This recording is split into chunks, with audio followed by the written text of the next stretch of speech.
Bonjour à tous, aujourd'hui j'ai l'honneur de recevoir Mathias Kopilov sur Kiris Vitae. Le but de Kiris Vitae, c'est vraiment de donner accès à la philosophie, à l'art et au parcours de chiropracteurs inspirants. Aujourd'hui, j'ai le plaisir de recevoir Mathias. Mathias, pour ceux qui ne te connaissent pas, est-ce que tu pourrais te présenter, s'il te plaît? Ouais, alors Mathias Kopilov, moi je suis chiropracteur à Paris, dans le 17e arrondissement. Je suis aussi enseignant à l'IFEC en histoire de la chiro pour les premières années et communication en dernière année pour ceux qui vont graduer. Moi j'ai gradué en 2013 à l'IFEC, et puis je me suis installé assez rapidement, enfin tout de suite derrière dans la foulée, en 2013 à Paris. Et depuis, je travaille à Paris. Tu Voilà. travailles à Paris depuis. Comment t'en es venu à la chiro comment t'en es Alors, venu? ouais, moi, c'est un peu c'est un long parcours et c'est un peu du hasard, c'est le fruit du hasard. Quand j'étais tout jeune, enfin tout jeune, quand j'étais jeune, 16 ans, on va dire, j'hésitais entre être chirurgien, donc la partie médicale, et être ingénieur du son. Deux trucs complètement différents. J'ai eu la chance d'aller faire un stage chez mon oncle qui est chirurgien en Suède. Donc là, j'ai commencé à voir ce que c'était la relation au patient. Lui, c'est un chirurgien qui est très proche de ses patients. Donc, Hmm. j'avais beaucoup aimé ce côté-là parce que lui, il disait, voilà, avant toute chose, un bon thérapeute, c'est un thérapeute qui écoute son patient et qui échange avec son patient. Donc ça m'avait bien plu. Puis à la fin de ce stage, il était venu me voir puis il m'avait dit, bon, qu'est-ce que tu veux faire? Je lui ai dit, j'en sais rien. Il m'avait dit, tu pourras toujours être chirurgien et avoir comme hobby la musique et tu pourras en revanche pas être ingénieur du son, avoir comme hobby la médecine. Donc là, tout de suite, j'ai commencé à Ah ouais, partir du côté médical. ça a C'est ça qui m'a aiguillé. fait un peu partir du côté médical. C'est vraiment ce moment-là. Après, je suis arrivé en première année de médecine. La toute première année, je dois être honnête que j'ai pas été un très très grand étudiant. J'ai plus profité. J'étais pas mature, je pense, pour être dans des études supérieures à ce moment-là. Je me rendais pas compte de la quantité de travail qu'il y avait derrière. Donc, j'ai pas fait grand-chose la première année. La deuxième année, j'ai énormément travaillé et j'ai été juste recalé très peu en médecine. Donc, ça a été un peu la douche froide. De là, comme beaucoup, je pense, d'étudiants qui arrivent en première année, qui sont passés par médecine, on est un peu abattu, donc on ne sait pas trop quoi faire. J'ai été pris en deuxième année d'école d'ingénieur, donc je me suis dit, bon, écoute, tu voulais faire des sciences, tu as toujours aimé les sciences, pars en école d'ingénieur. Hmm. Ça m'a pas du tout plu de parler robotique à 8 heures du matin avec un café avec les étudiants avec qui j'étais. Et du coup, au bout de 2 mois, je crois que j'ai tenu 2 mois quand même, je suis rentré à Paris, je suis allé voir mes parents, puis j'ai dit non, je ne retourne pas là-bas, ça ne m'intéresse pas. Alors, ça a été une période vraiment compliquée. Donc, ça faisait 2 échecs quand même. Donc, même pour moi, dans Ouais. mon estime de moi, c'était pour qui tout avait toujours bien fonctionné, même sans trop travailler. Là, tout d'un coup, je me retrouvais à 20 ans, bac zéro, que des échecs, pas savoir ce que je voulais faire de ma vie. Je crois que mes parents ont très bien réagi à ce moment-là. Ils m'ont dit, écoute, tu es chez toi ici, tu pourras toujours manger, tu pourras faire ce que tu veux. Maintenant, tout ce qui va être tes extras, tant que tu ne fais pas d'études, et tu vas travailler un petit peu. Je pense que c'était la bonne chose que de me mettre un peu le coup de pied aux fesses et de me dire, vas-y, maintenant tu vas aller bosser. Donc, je suis allé bosser en restauration avec des bons horaires. J'étais pas très bien dans ma vie, hein. Je pense que là-dedans, ça cogitait pas mal. Ouais. Et comme par hasard, je me suis bien fait mal et j'ai découvert derrière la La chiro, chiro. comme ça. J'ai dit, tiens, ma mère s'est renseignée aussi sur l'école parce que du coup, ça m'a ouvert un peu l'idée de l'ostéopathie, la chiropratie. J'avais pas du tout d'idée de ce que c'était vraiment. Puis ma mère, c'est elle plus poussée que moi et qui a dit, mais attends, regarde la chiro, ça a l'air quand même d'être plus standardisé, Plus plus sérieux standardisé. que l'ostéopathie. Je suis allé faire une porte ouverte à l'IFEC. Je me souviens très bien. Je suis allé avec mon père et je suis sorti. On s'est dit, bon, je crois que c'est pas mal, on va faire ça. Et donc, je suis arrivé un peu, malgré moi, en chiro, sans trop savoir réellement ce qui m'attendait, ce que j'allais faire. Et je suis rentré en deuxième année directement Parce à que tu avais l'IFEC. fait une année de médecine. Ouais. Ouais, moi aussi, Ouais, j'ai j'avais fait fait une ça. année de Ouais. médecine. Nous, à l'époque, on commençait, en plus, c'était assez c'est drôle, on commençait, deuxième année, tu commençais par un stage de dissection Ah pendant oui, 15 jours. Donc, mon premier contact avec la chiropratique, ça a été c'était face à les un macabé. cadavres. Et en plus, je me suis mis à une table. À l'époque, on faisait ça à Toulouse et Paris. Et le hasard a fait que je me suis mis à une table avec que des gens qui étaient à Toulouse. Donc, je me suis dit, ça commence bien la chiro. Je suis face à des cadavres et avec que des gens Que tu avec verras qui, au plus. final, Ouais. je vais les voir sûrement plus tard. C'est des gens que j'ai revus plus tard. Mais voilà, c'était mon premier contact à la chiro. Et ça a été, je pense, assez souvent.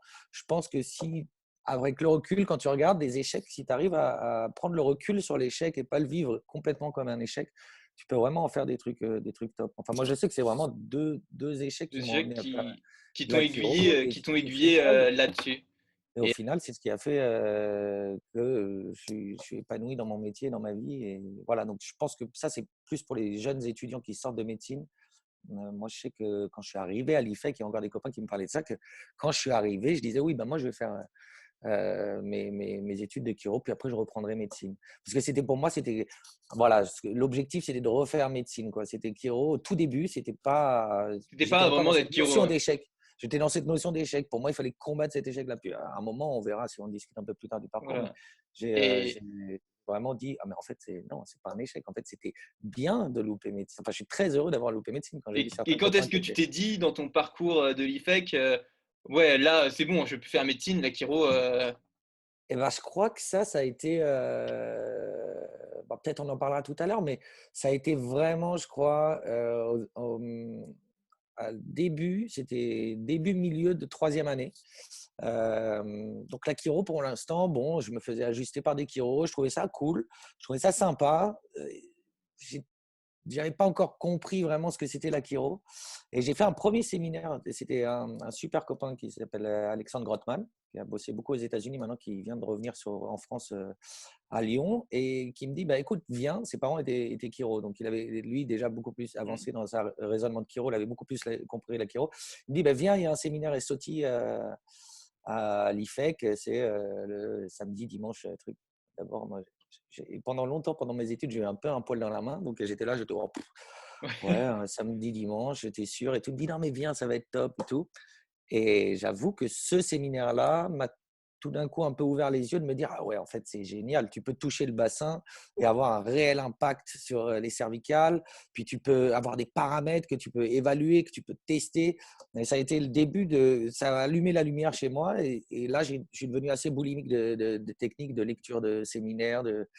Et c'est là où vraiment c'est devenu intéressant. Et j'ai vraiment eu le déclic de me dire, mais en fait, non, c'est trop, trop bien de faire de la chiro plutôt que de faire médecine. J'ai rien contre les médecins, mais j'étais très, très content d'être en chiro. J'avais plus du tout, du tout, du tout envie de repasser en médecine conventionnelle, on va dire. conventionnel, voilà. Tu t'es dit, voilà, là, je tiens un truc.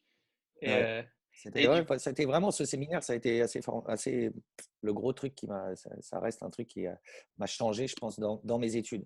dans tes études. Et du coup, tu as fait tes études, tu as fini ta clinique, et vient le moment où tu Tu finis dois t'installer. tu dois t'installer. Comment t'as pris tes décisions à ce moment-là pour t'installer et choisir ce que tu Eh allais faire? ben, je crois que tu vois, c'est vraiment, je dois être un échec, mais peut-être un échec positif. Ça vient encore, je pense, d'un échec, le fait que je me suis décidé à m'installer tout de suite. À l'époque, on avait, je ne sais pas si c'est toujours comme ça, tu avais un examen d'entrée en clinique. Ça Ouais, s'appelait le CCA. Donc, bon, j'avais vachement bossé ce truc-là. Je l'avais réussi vraiment haut la main. Et donc, j'étais là, cool, je vais aller en clinique. en C'est ce que tout le clinique. monde attend comme étudiant. Tu attends ça d'arriver en Mhm. clinique, pouvoir toucher du monde et tout. Et il se trouve qu'il me restait une matière que j'avais au rattrapage d'une année antérieure. Et je loupe cette matière vraiment à presque rien. Et je me retrouve tout d'un coup, on me dit, bah, malheureusement, il n'y a pas de rattrapage dans cette matière, donc il va falloir que tu attendes Un les an, examens de rattrapage de fin d'année. ouais. Donc je me retrouve avec un de mes meilleurs amis de Chiro, avec qui on a fait toutes nos études, qui s'appelait Sylvestre Renaud, qui avait la même matière, même rattrapage et tout. Donc on a essayé de tout faire pour essayer de pouvoir rentrer en clinique. Puis ça a été, ben non, vous ne rentrez pas en clinique, avec en plus annulation de l'examen d'entrée en clinique. Donc on a dû repasser l'examen 6 mois plus tard. Donc, on a passé 6 mois, on a rebossé tous les deux dans un restaurant ensemble. Mais vraiment, je crois ça nourrit chez nous l'envie de vraiment rentrer en clinique et de faire la clinique aussi vite que les autres. Parce qu'on n'avait pas envie de se dire, bah, j'ai pris un train de retard sur les autres. Donc, on est rentré avec 6 mois de retard et on a quasiment fini avec pas mal de gens de la promo. Parce qu'on avait vraiment, je pense, cette niaque Il n'y a que d'être pareil que communiquer les sur autres. la chiro, faire venir des patients. Parce qu'on avait du coup eu moins de passations, que les autres. Donc, on avait un plus petit nombre de patients au départ. Puis, donc, à un moment, on s'est dit, non, mais attends, faut qu'on y aille, il faut qu'on arrive à faire venir des patients. Et c'est comme ça que je pense qu'on a beaucoup travaillé notre communication aussi. Et que, bon, je pense qu'on n'était pas les plus mauvais en chiro, mais ce qui avait fait peut-être qu'on avait fait la clinique assez rapidement, c'était ça.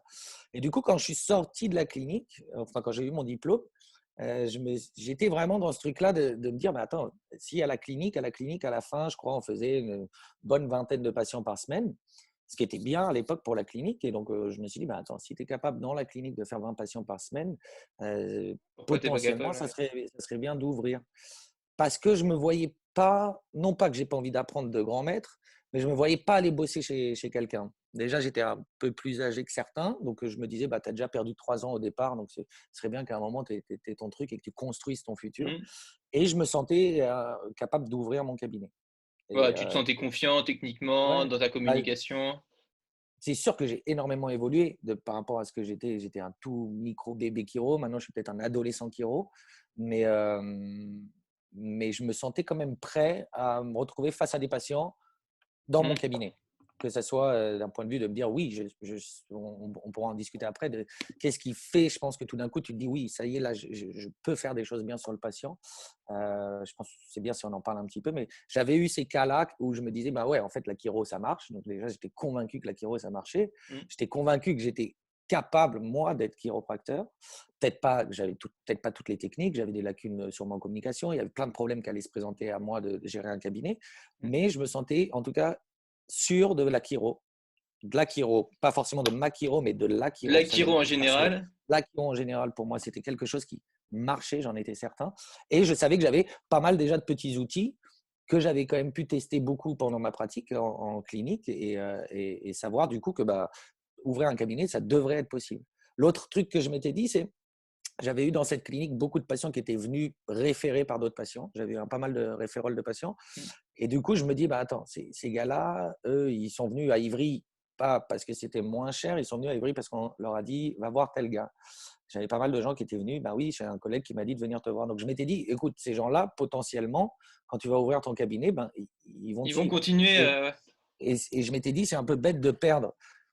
Alors, c'est pas perdre parce que tu vas apprendre d'autres choses, ça te permet de voir d'autres choses. Et puis, si tu as le besoin et le sentiment que tu as besoin de temps parce que tu n'es pas encore suffisamment mature ou suffisamment formé ou sûr de toi et que c'est bien d'avoir quelqu'un qui continue à te chaperonner, c'est top. Si tu penses que c'est pas ce dont tu as extrêmement besoin pour l'instant, je me suis dit, bah, pourquoi aller travailler 6 mois, 7 mois et peut-être dans 6, 7 mois me dire, bon, bah, maintenant j'ai envie d'ouvrir et Ouais, et perdre devoir cette tout recommencer à dynamique-là zéro. pour commencer à zéro. Et c'est vrai que du coup, j'avais commencé à chercher un cabinet peut-être 2, 3 mois avant de diplômer. Mhm. Et j'étais tombé sur une annonce d'une chiro qui s'appelait Colline Prendergast et qui était une chiro qui travaillait dans le 14e arrondissement. Et j'étais allé la voir. Alors, je ne cache pas que c'était aussi une question au tout départ financière. C'était vraiment pas cher les horaires qu'elle me proposait. Et donc, j'étais allé la voir et elle m'avait dit, bah, OK, bah, si tu veux, tu commences chez moi. Donc, j'avais fait un assistanat d'abord chez elle. Mhm. Et après, j'avais commencé à travailler chez elle. Au tout début, on était dans un vraiment, mais moi j'étais tellement fier de ça. On était vraiment un tout petit cabinet. Ça a duré un mois et demi. Puis on a Mhm. déménagé très rapidement. Mais il était assez marrant. Moi, c'est juste pour ceux qui vont diplômer. La première fois que tu te retrouves dans un cabinet avec tes patients, mais c'était tellement petit qu'il fallait que je déplace la table si je voulais ajuster un side à gauche ou ajuster un side à droite. Il fallait la Ouais. bouger un petit peu. Mais ça a duré un mois. Et après, on a déménagé dans un super cabinet dans lequel je me suis senti vachement bien, qui était vraiment spacieux, qui était cool. Et j'ai fait 2 ans là-bas. 2 ans là-bas. Et du coup, quand tu as commencé ça, quelles ont été les plus grosses difficultés auxquelles tu as été confronté à l'ouverture dans ce cabinet Euh, avec cette personne? je crois que moi, j'ai quand même, je touche du bois, je ne sais pas qu'est-ce qui a fait que j'ai eu de la chance dans ma vie, mais j'ai eu plutôt de la chance, ça s'est bien passé l'ouverture. C'est-à-dire que peut-être mon plus gros problème, c'était moi-même. C'est-à-dire que c'était moi trouver le bon ton à avoir avec les patients. Parce que le problème, c'est que tu arrives au tout début du cabinet. Il y a des choses sur tu as plein de certitudes, puis il y a d'autres choses où tu es Tu très, as très, beaucoup de très doutes. bébé encore, beaucoup de doutes. Et tu te retrouves face à des gens qui ont vu tous les plus grands spécialistes du monde, enfin, façon de parler, hein, mais qui ont vu le rhumatologue, l'ostéo, le kiné, le machin. Puis tu arrives, et le gars, il arrive, puis il commence à te dire ouais, ça fait combien de temps que vous avez ouvert votre cabinet? Des choses comme ça, où il commence à venir te tester. Et je pense que le plus dur, c'était de trouver le bon ton avec ça, c'est-à-dire ne pas être trop prétentieux face à eux, de dire mais attendez, moi, je suis meilleur chiro de Paris dans les jeunes, et en même temps pas être celui qui dit oui ben c'est vrai que Ça fait, c'est vrai que ça fait pas longtemps, j'ai pas beaucoup d'expérience. Non, c'est ça, je pense que ça a été le plus dur Alors, au début, j'utilisais d'artifice. Je travaillais avec une veste, enfin, avec une cravate et tout pour te donner de la présence. Je l'ai abandonné assez vite parce que quand j'ai commencé à faire de plus en plus de patients, j'ai commencé à dire, ouais, j'ai C'est toujours admiré étouffant un peu. des chiro qui arrivaient à travailler avec la cravate. Je me souviens d'un cours de Chayo où on disait toujours, tu veux avoir la cravate pour avoir ta Elodie de Chao bien droite, savoir que tu es vraiment à la pique de ton contact. Et moi, donc ça, c'était peut-être la plus grosse des difficultés. Après, je pense que il y a un truc à prendre en compte, c'est au départ, on est très angoissé de se dire est-ce que ça va marcher? Est-ce que je vais pouvoir payer mes frais? Mmh. Faut pas être trop ambitieux dès le départ. Moi, c'était un petit cabinet. Voilà, je te dis, hein, moi, ça m'allait très, très bien au départ de pouvoir recevoir dans une toute, toute petite salle où même je devais déplacer. J'étais tellement heureux de pouvoir toucher des patients. Mais du coup, c'était pas très, très cher. Je payais, je crois, à l'époque, au tout début, je devais payer un truc comme 300 euros. Donc, ça veut dire, je faisais 6 visites et Et tu j'avais es rentré dans payé tes mon charges. loyer. Donc, j'étais dans mes charges. Et je pense que si tu te détaches très rapidement au début, hein, je ne dis pas que c'est facile, mais au début, on est très stressé par il faut que je rentre dans mes frais, etc. Je pense il faut prendre le problème autrement. C'est-à-dire, la première chose que tu dois faire, c'est être un bon chiro et bien faire ton métier sans penser à l'argent qui va tomber derrière. Je pense Mmh. qu'au début, c'est un gros problème. Ça. Et si tu travailles de cette manière-là, si tu es bon, si tu fais bien ton travail avec vraiment bienveillance pour ton patient, essayer de faire le maximum avec les techniques que tu as et le niveau que tu as et ton niveau de chiropracteur, il n'y a pas de raison que l'ouverture, elle se passe pas Mmh. bien.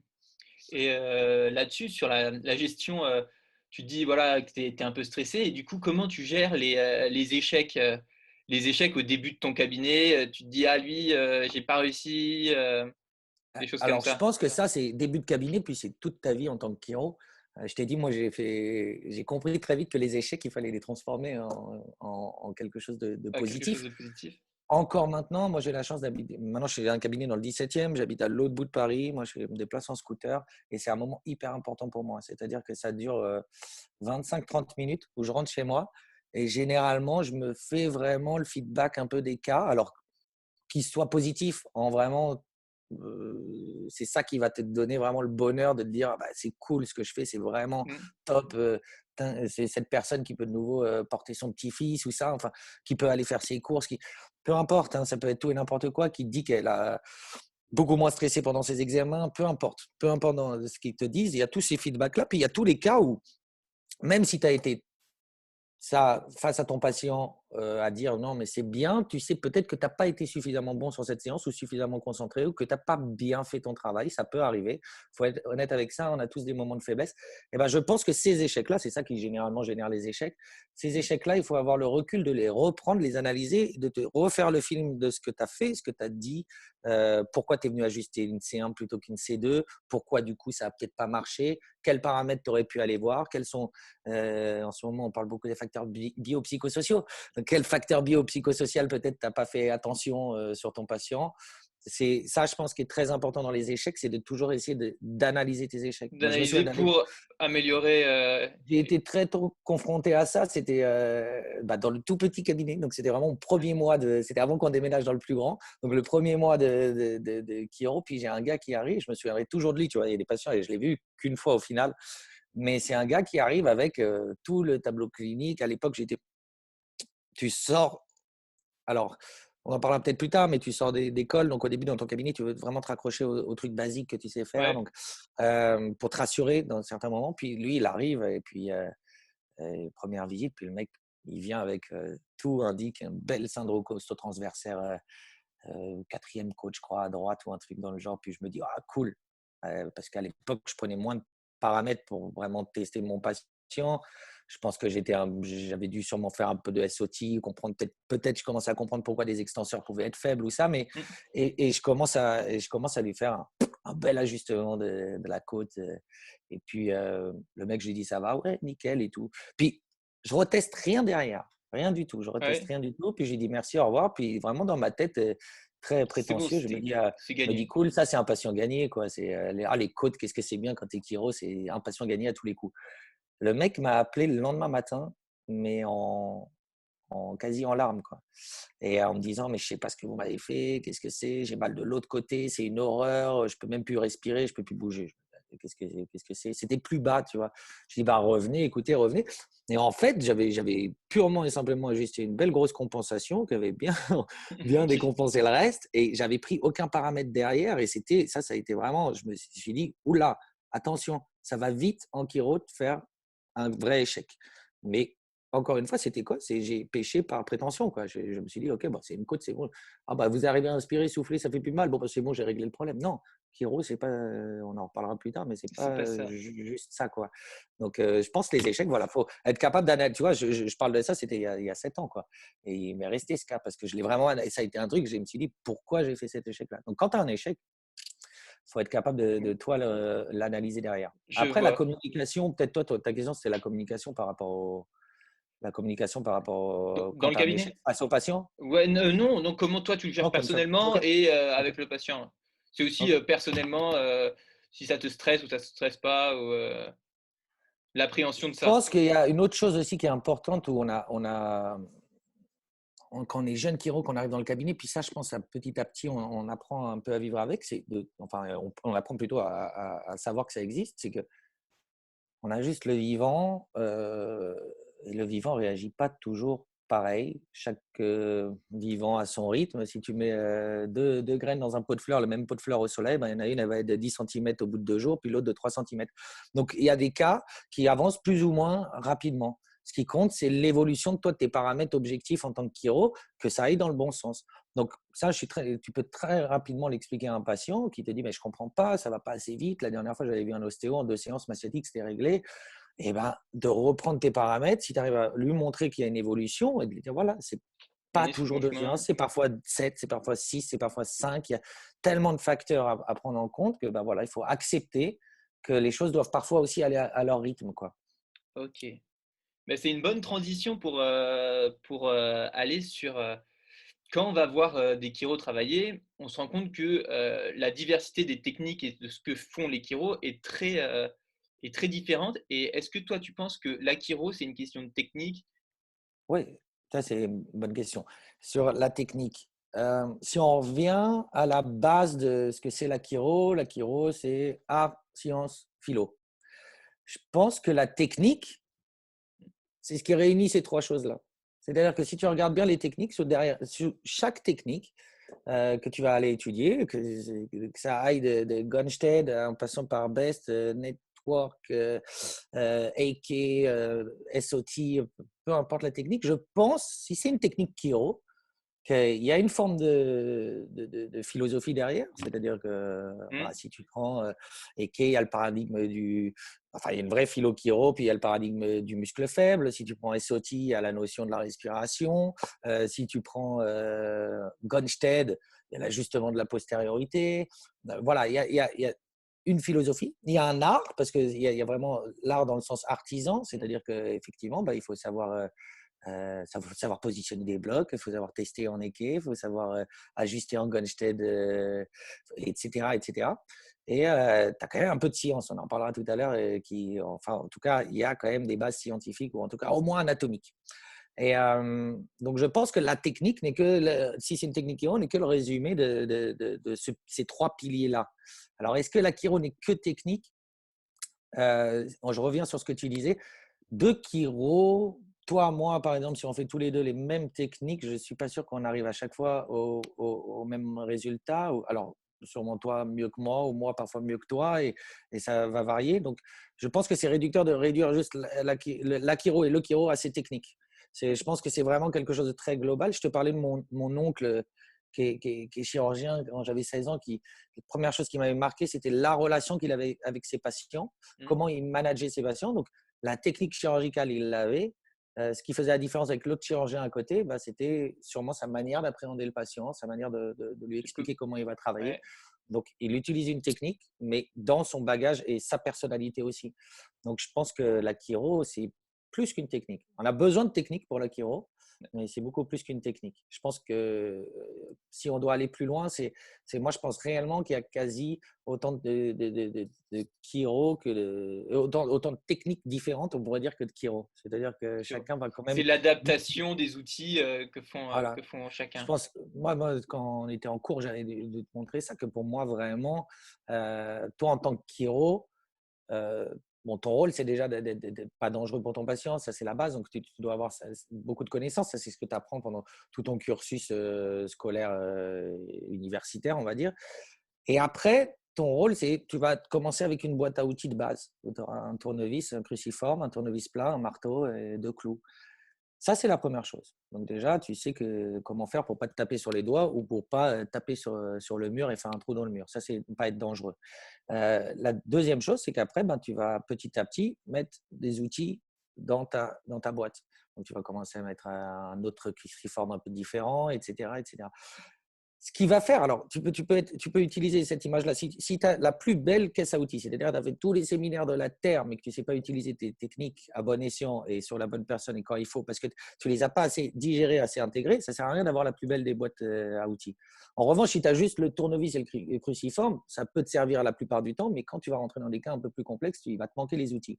Donc, il faut que tu aies la plus grosse boîte à outils possible et être capable d'utiliser ces outils. Pas juste acheter un outil pour le mettre dans ta boîte et dire je ne sais pas trop comment l'utiliser. Les techniques, c'est pour ça, c'est important, je pense, de faire les techniques, faire les séminaires et les techniques d'école aussi, et de les digérer. Essayer de pas devoir tout faire et tout survoler d'un coup. Parce que c'est quand tu auras digéré une technique, quand tu en apporteras une autre, et ben, tu vas commencer à voir les liens si tu maîtrises vraiment la première technique et que tu en amènes une autre, c'est là où tu vas voir les liens entre les deux techniques et que tu vas commencer à faire les ponts et savoir quand est-ce que tu vas pouvoir combiner différents outils sur tel patient et tel cas. Ouais, Et je je pense que vois. c'est là où ça devient intéressant. Donc la technique est essentielle, mais effectivement, il y a autant de manières d'utiliser les techniques que de chiro, je pense, quoi. Et toi, du coup, comment as-tu trouvé tes outils et quel a été ton parcours? Qu'est-ce que tu utilises comme outil Au principalement? final, j'utilise pas mal d'outils. Euh, j'ai fait pas mal de séminaires. Il y a des choses que j'utilisais que j'utilise plus. Il y a des choses que j'ai utilisées moins que j'utilise plus, d'autres plus moins. Enfin, je pense que ça évolue quand même beaucoup. C'est-à-dire que même ce que j'utilise maintenant en cabinet, c'est pas tout à fait les mêmes choses qu'il y a 2 ans. J'ai intégré d'autres choses ou j'ai enlevé d'autres choses. Il y a des techniques, comme je te disais, de parler de pont qui te permettent tout d'un coup de shortcutter, ce qu'on veut dire, shortcutter quelque chose tout un truc que tu utilisais avant, puis là, hop, tout d'un coup, on t'a donné un outil que tu as intégré, que tu sais passer plus rapidement à autre chose. Moi, le premier séminaire qui vraiment, je t'ai dit, qui m'avait transformé, Ouais. c'était SOTI. Vraiment, ça avait été waouh, ça a été vraiment un truc puissant. J'étais jeune, hein, j'étais en troisième et quatrième année et je commençais à utiliser ça et à comprendre. J'avais trouvé ça magnifique de comprendre que tu pouvais prendre des paramètres Mmh. qui te permettaient d'évaluer ton patient et d'évaluer à quel stade d'adaptation tu étais chez ton patient. Alors, il y a les gens qui ne connaissent pas trop les SOTI du tout, ils disent toujours oui, mais vous avez catégorie 1, 2, 3. Ouais, SOTI, c'est tout sauf ça, quoi. Si tu as compris que c'est des patterns, mais qu'il y a tous les patterns qui sont entre et que ça te permet, toi, de venir travailler dans une certaine zone, c'est une première chose qui était hyper intéressante de me dire, bah, tiens, en fait, là, tu peux prendre un paramètre, poser tes blocs ou faire un ajustement ou ça et reprendre les paramètres et il y a quelque chose qui a changé. Et c'est une évaluation possible. Après ça, j'ai très rapidement fait un séminaire qui m'avait chamboulé. Je l'ai fait plusieurs fois, qui était avec Pete Seru. Et où là, Pete Seru, c'était un condensé. Alors bon, j'avais déjà lu pas mal de séminaires, de trucs de NOT et tout ça. Je lisais beaucoup NOT. C'était ma table de chevet, c'était NOT. Donc, tous les jours, je lisais une page de NOT. J'essayais de comprendre les trucs. Et donc, j'avais quand même 2-3 notions en Eke, etc. Et j'avais fait ce séminaire Pizzeru qui, la première fois, parce que c'était un condensé de technique, c'était d'une intelligence dingue. Et là, j'ai fait waouh, ça c'est génial. Le jour où tu arrives à jouer avec les techniques comme ça, eh ben, tu vas t'éclater au cabinet. Ça avait été une grosse révélation. Donc, ça, je l'avais fait plusieurs fois. Du coup, en faisant Pizzeru, je m'étais dit, bah, Eke, c'est génial. Et là, j'ai découvert avec Eke le changement de paradigme, quoi. J'étais un peu comme tout le monde, quoi. J'arrivais et je m'assis dit, enfin, j'ajustais comme j'étais pas sûr de l'impact neurologique. Pourquoi ça serait la C2, la C1, je n'étais pas encore sûr. Je n'avais pas encore compris que le muscle était juste 90% du temps sous contrôle du système nerveux, que donc si tu ajustais vraiment au niveau du système nerveux, bah, le musculaire, il y avait l'hypertonicité musculaire partait. Puis là, tout d'un coup, je changeais de paradigme. Je me disais, bah, tiens, en fait, le muscle faible, quoi. On m'avait jamais parlé de muscle faible, quoi, de weak muscle. On m'avait jamais parlé de ça.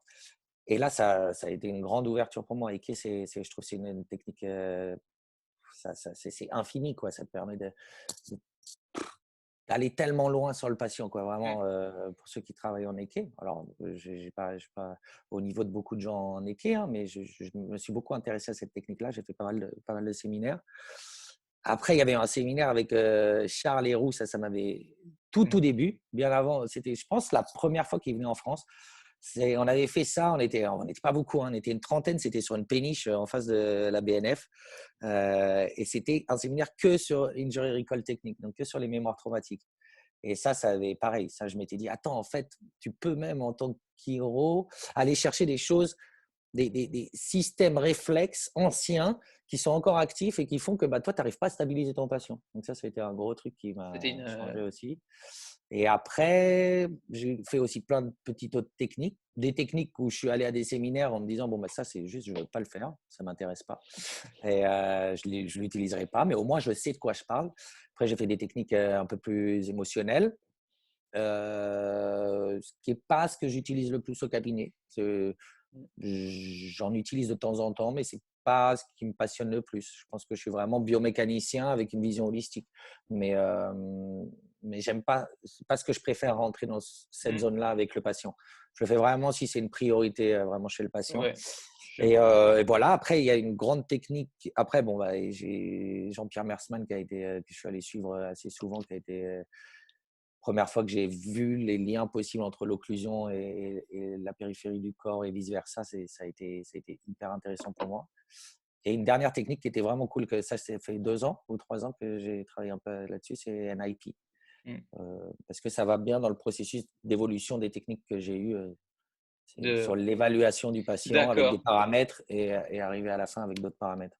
Ça, on en reparlera tout à l'heure. Et du coup, quand tu utilises toutes ces techniques, selon toi, sur quoi tu travailles sur ton patient? Quelle est ta philosophie en chiro? Tu parlais d'holistique. Mmh. Heu, pour toi, quelle est ta philosophie et sur quoi, quel système tu travailles sur les chiro Alors, à sur les mon patients? sens, l'essentiel du travail, c'est le système nerveux, pour moi. Je dirais système neuro, en très gros, et ostéo et musculaire, quoi. C'est vraiment musculaire en équé va être un moyen pour moi d'entrée, de compréhension du corps et de rétablir des chaînes musculaires. Si tu fais le lift, il y a quand même beaucoup de travail sur le musculaire. Mais il y a quand même souvent la vision neuro qui est quand même derrière, quoi. Rien que le test était un test quasi neuro, quoi. Et après, donc moi, je dirais ouais, vraiment que je travaille sur le système neuro. Après, quand tu reviens à la philosophie de base chiropratique, donc moi, je pense travailler sur le système neuro, que le but, si on revient tout au départ sur la philosophie chiropratique de base de Palmer, moi je ne dis pas que je traite l'inate, mais si on lit ce qu'il dit et qu'on le réintègre dans les connaissances actuelles, on comprend beaucoup de choses sur ce qu'on fait en tant que chiro pour moi. C'est-à-dire? C'est-à-dire que Palmer au départ considère que donc il y a une différence entre les êtres animés et les êtres inanimés et que ce qui fait la différence, c'est les signes de vie. Et un de ces signes de vie, donc il y a la croissance, etc., l'assimilation, la reproduction. Une pierre ne peut pas faire ça. Et un des signes de vie les plus importants, c'est l'adaptation. Et l'adaptation, il en parle beaucoup, Palmer, dans ses ouvrages.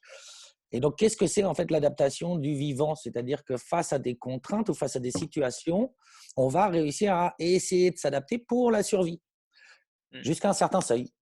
Et si tu prends l'exemple, on reprend l'exemple d'une plante, ça, moi, je l'explique. Parfois, j'ai eu la chance d'avoir un petit truc qui a poussé entre deux pavés dans ma cour, un tout petit truc. Puis un jour, on l'a mis dans un pot. Puis maintenant, 15 ans plus tard, c'est un prunier, magnifique prunier qui me donne des prunes tous les ans. Donc déjà, il y avait une première forme d'adaptation aux contraintes de la vie. C'est juste pour comprendre le vivant, comment ça mmh, fonctionne. Et puis, dans ma cour, il y a un endroit, il y a du soleil, il y a un endroit, il n'y a pas de soleil. Donc pendant 15 ans, cet arbre, il est allé chercher le soleil jusqu'à être complètement tordu comme ça, presque à casser la branche, tu vois. Et puis, il y a 3-4 ans, il a fait pile poil au milieu de l'arc, il a fait une branche qui part de l'autre côté pour essayer de l'équilibrer. mmh. Naturellement, il a essayé de rechercher un équilibre. Malheureusement, cette branche, c'était tellement lourd quand il y avait les arbres que ça commençait à vraiment peser. Qu'est-ce qu'on a fait? Nous, on a mis juste un petit tuteur pour le soutenir un petit peu. Donc, c'est-à-dire que la capacité d'adaptation de ce petit arbre, elle a été très forte, mais elle n'a pas été suffisamment forte. Et qu'est-ce qu'on a fait? Si j'avais été chiro de cet arbre, c'est juste, moi, je suis venu l'aider un petit peu pour favoriser l'adaptation. Mmh. Donc, moi, mon travail, je le vois comme ça. C'est-à-dire le meilleur du travail, c'est le patient qui le fait. Moi, je suis juste là pour peut-être essayer de mettre le tuteur pour l'aider à potentialiser son adaptation, favoriser son adaptation. Et qu'est-ce qui fait qu'on a une mauvaise adaptation? C'est les stress physiques, les stress chimiques et les stress émotionnels. Et après, moi, j'ai une grosse philosophie de venir hiérarchiser ces stress-là. Ça, c'est venu de Pete Serus, qui parle des priorités. Lui, il utilise en first visit, aller le plus rapidement à la priorité. Mais je Mhm. pense que dans toutes nos séances, on doit essayer de hiérarchiser qu'est-ce qui est le plus important à traiter en premier, qu'est-ce qui va permettre une meilleure adaptation du système nerveux en premier. Voilà, prends l'image, tu as l'image de la pieuvre qui fonctionne bien. Si ton système nerveux, c'est une pieuvre, lui, tentacule, elle gère 8 stress en même temps, tu lui rajoutes un neuvième, ben, elle ne sait plus comment faire pour gérer les stress. Et ben, toi, le chiropracteur, c'est de réussir à enlever des stress pour que ton système nerveux puisse Il continuer à puisse, fonctionner normalement. il puisse s'adapter de mieux en mieux. Moi, j'ai vraiment cette vision-là. Système neuro, il permet une meilleure adaptation aux patients. Le symptôme n'est que la manifestation, D'une mauvaise pour moi, sauf adaptation. sur d'une mauvaise adaptation, sauf sur certains cas. Hein. Encore une fois, il ne faut pas dire que c'est que ça. Quelqu'un qui a fait un accident de voiture, bon, bah, tu ne vas pas lui dire c'est votre adaptation pendant l'accident de voiture qui fait que le whiplash que vous avez fait, le disque n'a pas tenu. Ben Oui, non, mais du coup, c'est le surstress qu'il a eu pendant son. voilà, Et son corps n'a pas réussi à s'adapter voilà, à il y a ça. Et à s'adapter derrière, à ce trauma-là. Mais il y a une phase traumatique au départ. Mais voilà, ton rôle, c'est vraiment de favoriser, si tu travailles sur des traumas, justement, même sur les mémoires traumatiques, on parlait, c'est de favoriser, de permettre au corps de combattre ce trauma-là. Si on revient sur les IRT, c'est exactement ça.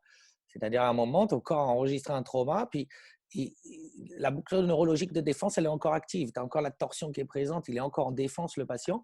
Et donc, bah, qu'est-ce qui se passe? Tant que ton système nerveux, lui, il s'est adapté au maximum, il a protégé la zone. Et il ne peut plus gérer le reste dans cette zone-là, ça crée d'autres dysfonctions. Bah, si toi, ton rôle de chiro, c'est de venir repermettre de fonctionner dans cette zone-là et repermettre une adaptation normale au stress quotidien de la vie qu'on a forcément. On ne peut pas vivre ouais, dans une bulle. du coup, tu parles d'adaptation. Est-ce que nous, on travaille sur un symptôme, on travaille du coup plus sur un terrain, selon toi, pour aider à l'adaptation?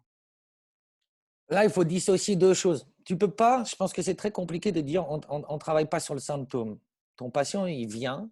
C'est très rare qu'il pousse la porte en disant je vais très bien, gérer mon adaptation, je voudrais m'adapter mieux à la vie. La plupart du temps, il arrive avec symptômes. Donc tu vas travailler sur le symptôme. Mais ce qui compte, c'est est-ce que tu t'arrêtes purement au symptôme? Ça, plein de gens savent le faire. Plein d'autres professions sont tout aussi forts que nous. Dans certains cas, tu as des médicaments qui sont meilleurs que nous pour enlever une douleur en 2 secondes et un symptôme en 2 secondes. Hein. Si tu t'arrêtes là, c'est nul. Si tu prends le symptôme, que tu gardes en tête qu'il faut que tu règles ce symptôme, mais que tu essayes d'aller comprendre pourquoi il y a ces symptômes, qu'est-ce qui fait qu'en bout de chaîne, tout d'un coup, le corps ne s'est pas adapté dans cette zone-là?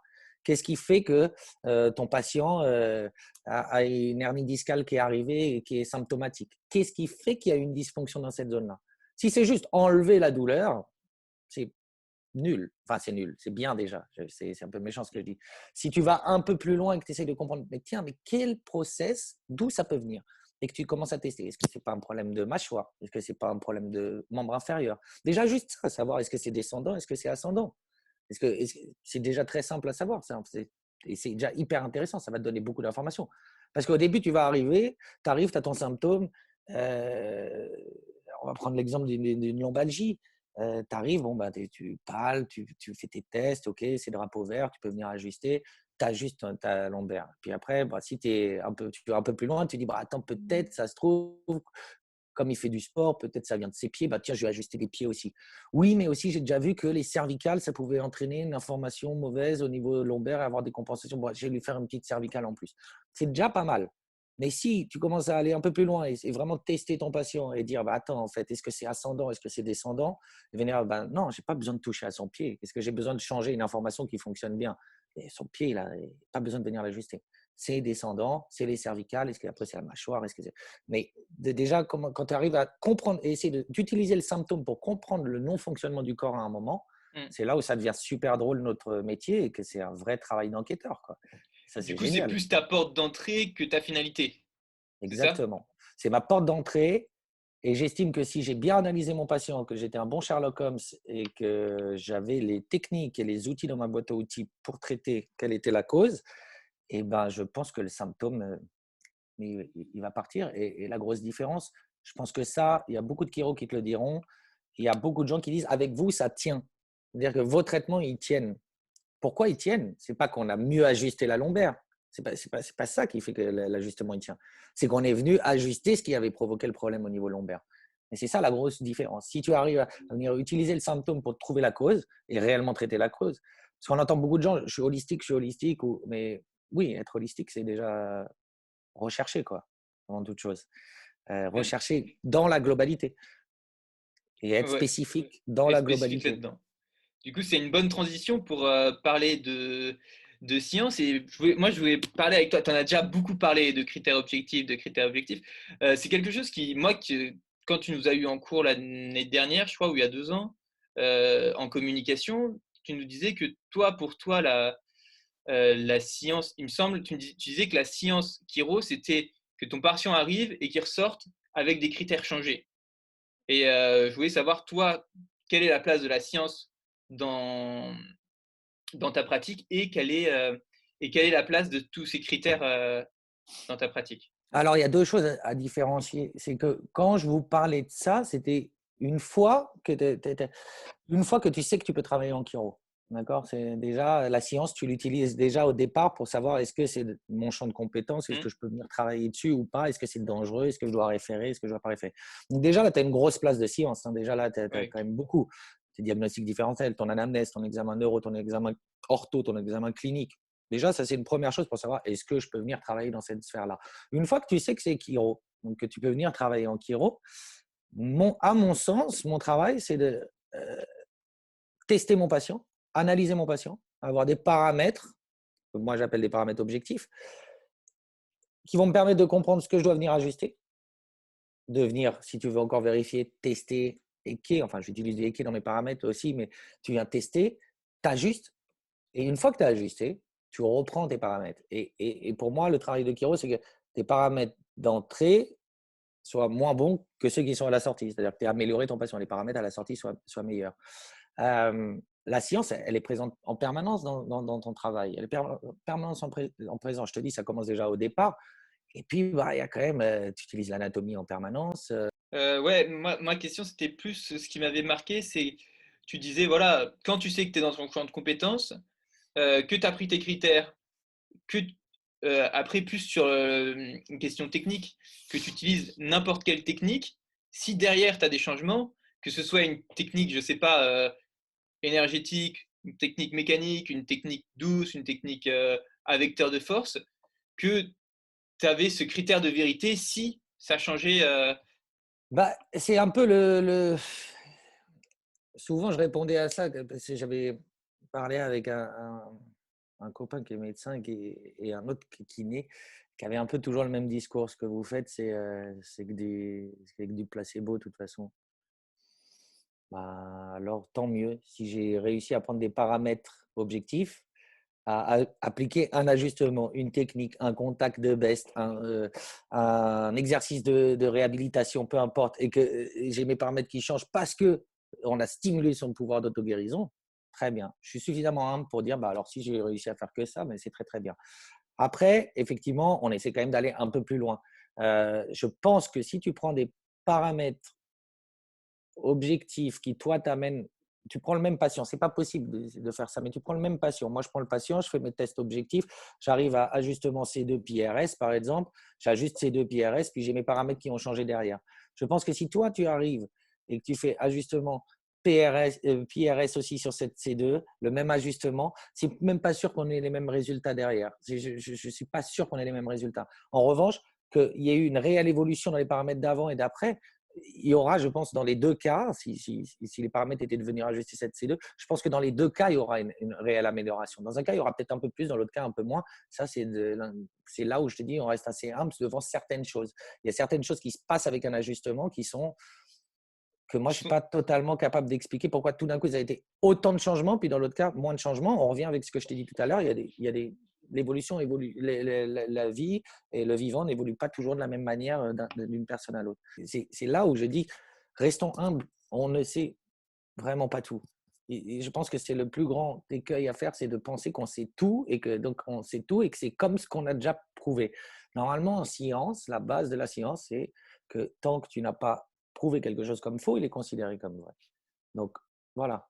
Pour l'instant, on ne sait pas expliquer pourquoi un ajustement C2 à droite ou un ajustement C2 à gauche, chez le même mec, ça va produire le même résultat. Et puis parfois, ça va produire des résultats différents. Mmh. La seule chose qu'on sait faire, c'est essayer de trouver des paramètres qui nous permettent de se dire, bah, le mieux à faire, c'est de venir ajuster ça, parce qu'on sait que ça va être mieux et que quand tu retestes derrière, ben, c'est mieux. Et c'est le mieux qu'on est capable de faire, à mon sens. C'est de venir tester au maximum ton patient, mesurer. Il y avait Jean-Pierre Mersman, je me souviens d'un séminaire où vraiment, mot pour mot, il a dit, qu'est-ce que vous voulez savoir, comment vous voulez savoir quoi ajuster si vous ne testez pas et si vous ne mesurez pas les choses chez votre patient. Ça m'avait marqué comme phrase. C'est vrai. Est-ce que regarde, moi, donc je suis prof, je lis parfois ou je discute parfois avec des étudiants et puis ils me parlent de la palpation chiropratique. Bon, ça fait des années qu'on sait que c'est pas reproductif. Tu vas passer palper le cou, tu vas dire c'est une C4. Moi, je vais palper, je vais dire c'est une C1. Puis quelqu'un va palper, va dire c'est une C2. Ça n'a pas de vraie valeur. Après, Mmh. est-ce que si tu multiplies cette palpation, que tu ajoutes des testings neurologiques, si tu ajoutes avec ça des amplitudes de mouvement, si voilà, des pain points, des choses comme ça, tout d'un coup, c'est un arbre décisionnel où bah, tu avais une palpation avec C2, C1, C4, puis petit à petit, et bah, tu vas arriver sur C1, puis tu vas ajuster C1, puis quand tu vas reprendre les paramètres, et bah, là, beaucoup de paramètres auront changé. C'est le même principe, un test de Mersman, si tu connais, c'est pareil, tu changes un paramètre et puis tu regardes ce qui change sur les paramètres objectifs. S'il y a beaucoup de changements, c'est que tu étais au bon endroit. S'il n'y a pas beaucoup de changements, c'est que tu t'es un peu trompé. D'accord. Bah, ça me va. Est-ce que, on va passer à la dernière partie de l'interview. Ouais, Pour toi, quels sont les événements qui ont le plus changé, ta vie en chiro? Tu nous as parlé de ton séminaire de ouais, troisième année des séminaire et SOTI. SOTI. Euh, il y avait un truc qui m'avait beaucoup à la clinique, il y avait un monsieur qui maintenant il avait pas mal compté pour moi, qui maintenant est décédé malheureusement. Il s'appelait Claude Fournier, qui était un de nos cliniciens. Et j'avais fait une fois une visite avec lui. Et puis à l'époque, je me cherche toujours, mais je me cherchais vraiment en tant que chiro. Je n'étais pas encore sûr que j'étais capable d'être chiro. Je n'avais pas encore suffisamment foi dans la chiro, etc. Il y a eu deux choses à la clinique, donc ça et un autre dont je vais parler. Et ce gars-là, ce clinicien qui était d'un certain âge, il vient me voir, il me dit, ouais, voilà, j'ai un syndrome du piriformis, tout le monde a essayé de me le régler, personne ne me l'a réglé, je voudrais que tu me traites. Et moi, j'avais été là, genre, quoi? Parce que traiter un adulte, tu vois, c'était vraiment… Et ça s'était bien passé, j'avais réussi à beaucoup travailler avec lui. Et puis ça m'avait donné vraiment, moi, dans mon parcours de chiro, vraiment de la confiance sur moi en tant que chiro, Mmh. me dire, bah, tiens, en fait, tu as ajusté quelqu'un qui vient d'une femme chiro avec qui a ajusté, qui a machin, et puis tu as choisi toi. Pourquoi? C'est la vie qui Pourquoi? fait ça, c'est le hasard, tu sais pas trop, ça te tombe dessus. Puis, ben, au final, ça se passe bien parce que tu as respecté tes convictions et tes manières de travailler. Tu as essayé de travailler comme tu savais faire en étant sur les basiques que tu savais faire. Et le miracle, entre guillemets, s'est passé. Et tu te dis, bon, en fait, c'est pas mal. Peut-être je suis pas trop mauvais dans ce que je fais. Ça peut peut-être marcher si je continue à travailler. Et puis après, il y avait eu un autre événement. Et ça, je pense que chaque étudiant, il faut qu'il trouve ce moment-là avant d'ouvrir son cabinet. Juste pour revenir sur ouvrir cabinet ou pas ouvrir le cabinet. Si vous n'avez pas un événement comme là, moi, ce que je vais vous raconter, c'est, je pense qu'il faut attendre d'avoir ce truc-là pour être sûr que l'achiro, ça marche et qu'on est capable de faire de l'achiro. Moi, c'était en clinique, j'étais la maman d'un copain qui est chiro, qui s'appelle Vincent Guillon. Et j'arrive et il me dit, tu peux traiter ma mère? Je dis, ouais, elle a des vertiges, elle ne peut pas rester allongée, c'est impossible. Dès qu'elle est allongée, ça tourne dans tous les sens. Je crois que j'avais fait une première séance où c'était pas passé grand-chose, c'était pas magnifique. Puis j'avais fait une deuxième séance avec un clinicien qui s'appelle Rodolphe, à nous qui est à Lyon, et on teste Fukuda, Romberg, tout quoi. Et on arrive, on prend des paramètres objectifs. Je commençais un peu à réfléchir à ça. Et puis et j'arrive, et puis on arrive sur une C2. On parle beaucoup de C2 Là, aujourd'hui, mais c'est toujours. toujours C2 ou C1. PRS, et pourtant j'en ai juste presque pas des C2 maintenant. Enfin, j'en ai juste, mais c'est vraiment parce que j'ajuste le plus. Et PRS, je me souviens, et Engenstedt. Et je l'assois. J'étais un peu tremblotant parce que je t'ai dit, je n'étais pas encore sûr vraiment de la chiro que je faisais, que je pratiquais. Puis je me souviens toujours, j'ajuste cette C2, un énorme audible. Même moi, j'étais là, bon, qu'est-ce que tu as fait? Ça va, madame? Et tout. Puis en plus, c'est la mère d'un copain, tu vois. Donc, tu te dis, là, je perds Ouais. peut-être un copain. Une patiente et un copain. Et puis, on la remet debout. Et le Fukuda qui était en rotation droite, il tournait très, très légèrement à gauche. Et puis, le Romberg, il était… Et depuis ce jour-là, plus jamais de vertige en position allongée. Et ce truc-là, ça me marquera toujours. C'était un truc fondamental dans ma truc de chiro parce que tout d'un coup, j'ai dit, ouais, ça marche vraiment la chiro. Ça marche et ça marche avec mes mains. J'arrive à le faire. C'est-à-dire que Ça si je marche pas prends dans les les bons mains des paramètres, autres, ça marche dans les miennes. voilà, même moi, j'ai réussi à faire un truc, voilà, c'était top, quoi. Puis ça change la vie. Tout d'un coup, elle était là. Voilà, ça m'a changé la vie, quoi. C'était, voilà, un truc de moi, j'étais tellement heureux. Après, tu en as d'autres qui arrivent. Pizzeru, il disait toujours, prenez un cahier et notez dans votre cahier les cas comme ça que vous avez pour les périodes de doute. Parce qu'il y a des périodes de doute où il y a des choses où on est moins en forme, on ajuste moins bien, on a moins ces miracles qui se passent ou ces grands cas. Et ben, hop, si on a un peu la perte de foi dans la chiro, ben, hop, on reprend ce petit calepin, on se fait, mais ouais, ça c'était génial, ou alors on le garde dans la tête. Donc ça, c'était assez important comme truc. Je pense que c'est d'avoir un acte comme ça, un traitement que tu gardes en tête du jour où tu te dis, ben oui, ça marche la chiro. Ça C'est pas marche. juste, c'est pas juste, je t'ai ajusté le bassin, ça va un peu mieux, oui, ça va mieux, on va peut-être refaire une séance. Non, ça change vraiment complètement la vie des gens, quoi. Quelqu'un qui peut plus être allongé, qui dort assise, et puis tout d'un coup, qui te dit, bah, ça y est, je redors, quoi, c'est génial. Et puis, tu n'as pas donné de médoc, tu n'as pas fait d'opération, tu n'as rien fait, tu as fait un ajustement d'une deuxième cervicale, quoi. Donc ça, c'est vraiment hyper important.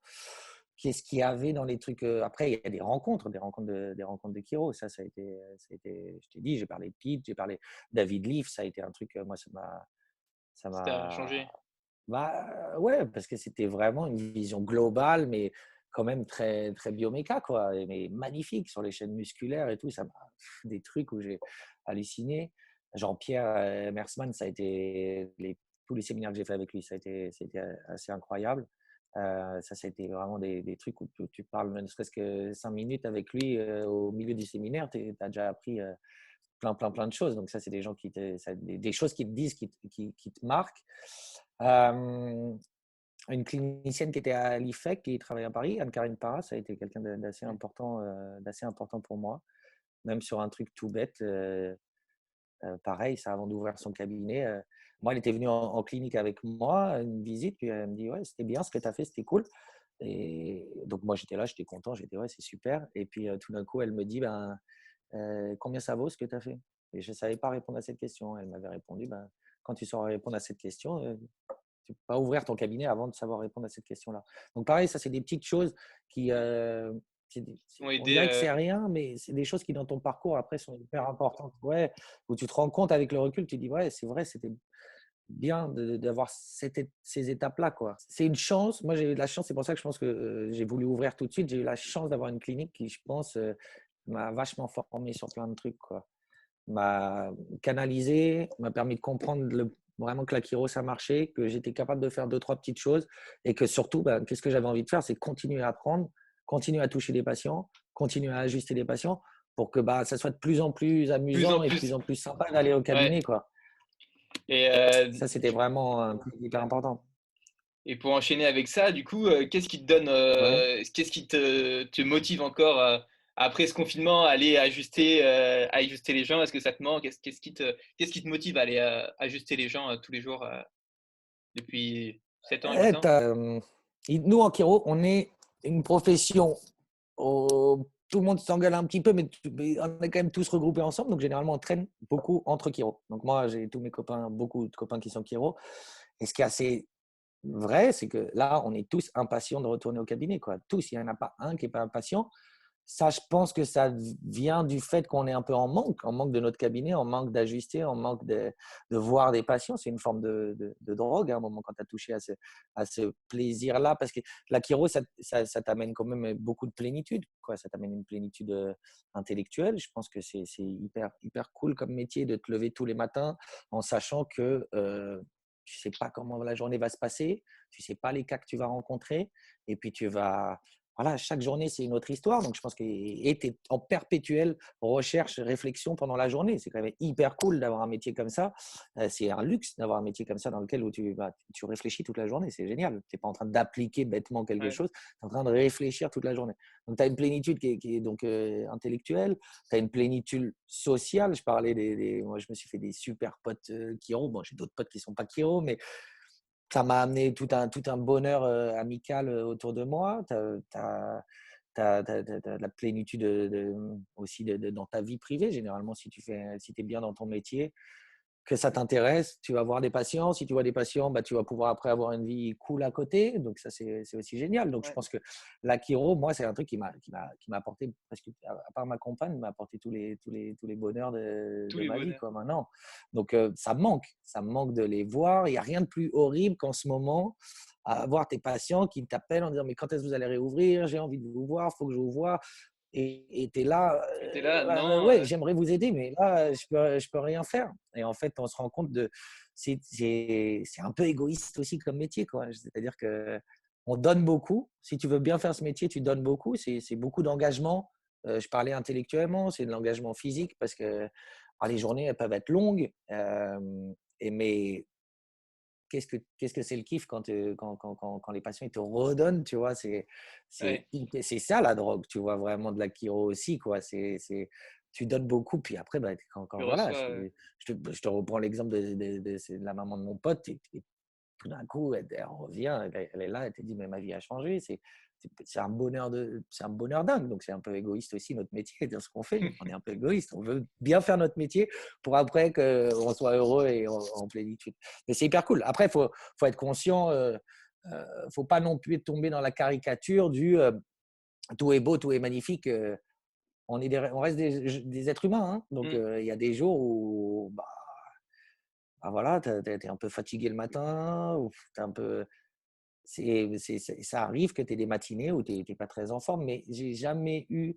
Et où c'est un peu moins cool que d'habitude. Puis tu as peut-être un ou deux patients que tu n'aimes pas trop, tu vois que le discours il passe pas trop et ça peut un peu te mettre down, mais c'est très rare que tu aies la journée entière. C'est-à-dire que quand tu vois 15-20 patients, tu as un moment où il va y avoir un truc, ça va te remettre et puis ta fin de journée elle va être top, tu vois. ouais, Donc, ouais, je pense que ça manque à tout le monde d'ajuster. Moi, tant que le jour où j'aurais pu ce goût-là pour aller voir les gens et les ajuster, c'est-à-dire que les périodes de doute ou les périodes où tu n'es pas trop motivé pour aller au boulot, etc., elles, elles se prolongent. Et puis que j'ai beau essayer d'y réfléchir, essayer de trouver qu'est-ce qui pourrait faire que je me retrouve, aller refaire un séminaire, machin, essayer de nouvelles techniques qui me redonnent goût à aller au cabinet, j'arrêterai. Parce que je pense que dans ce cas-là, je ne serai plus un bon thérapeute. Parce que si c'est pas faire ça avec l'envie de donner à tes patients et de faire ton travail le mieux possible et avec plaisir et être heureux quand tu arrives au cabinet. Si nous, avec ce métier-là, on n'est pas capable d'être heureux quand on arrive au cabinet, je ne sais pas tu te qu'est-ce demandes qu'il faut comment comme font les métier, autres, quoi. Ah oui, oui, franchement, c'est quel métier magnifique, quoi. Je te dis, on en revient au départ, tout mon parcours, ce que j'ai voulu faire. J'adore la restauration, j'ai plein de copains, j'ai fait plein de restauration. C'est un super métier, c'est un super métier. J'aurais pu faire ce métier-là. J'aurais pu peut-être finir cuisinier, avoir un restaurant. Ça m'aurait sûrement beaucoup plu. Mais il m'aurait peut-être manqué une chose, c'est ce que je te disais, cette plénitude intellectuelle de toute la journée, chercher, chercher, chercher, chercher, réfléchir, chercher, réfléchir, chercher. et être en perpétuel quand même. Même si là, moi, je me dis, il faut que je retourne faire 2-3 petits séminaires. Ça fait 2-3 mois que je ne suis pas allé en faire un. Mais d'avoir ce truc où bah, tu es tout le temps en train d'essayer d'apprendre des choses, quoi. Ça n'arrête jamais, tu n'arrêteras jamais d'apprendre, quoi. C'est génial d'avoir un métier comme ça, de te dire, ouais, toute ta vie, tu continues à apprendre. On en revient à la science. Tu liras des trucs qui peut-être te fera, oh, ah bah dis donc, j'ai fait ça pendant des années. Et puis vraiment, alors là, j'ai lu 7 études qui disent que c'est vraiment pas bon. Bon, je le referai peut-être encore de temps en temps, mais vraiment dans les Oh, derniers trucs. Mais bon, tu continueras à apprendre et tu te remettras en cause et ça sera cool. Ça sera cool. ouais, Donc, top. c'est vraiment un métier top. Bah, merci beaucoup. Je Je t'en pense prie. que clôturer sur ces mots, c'est super inspirant. Bah, merci d'avoir accepté l'invitation. Bah, je t'en prie, merci à Heu, toi. C'était hyper cool. merci, ben, aux auditeurs d'avoir, écouté. Vous pouvez, vous abonner à la chaîne, comme ça vous avez les prochaines interviews. Il y a quand même beaucoup qui vont arriver. On vous prépare vraiment des surprises avec Léo et merci beaucoup Bah, Mathias. c'est top. Salut, merci à toi. Et puis, Salut. bah, voilà, vraiment continuer dans cette passion-là, quoi. C'est top ce que vous faites. Et c'est bien. C'est bien de faire ça, de porter le message de la chiro un petit peu. Et ça, c'est top. Bravo pour ce que vous avez repris.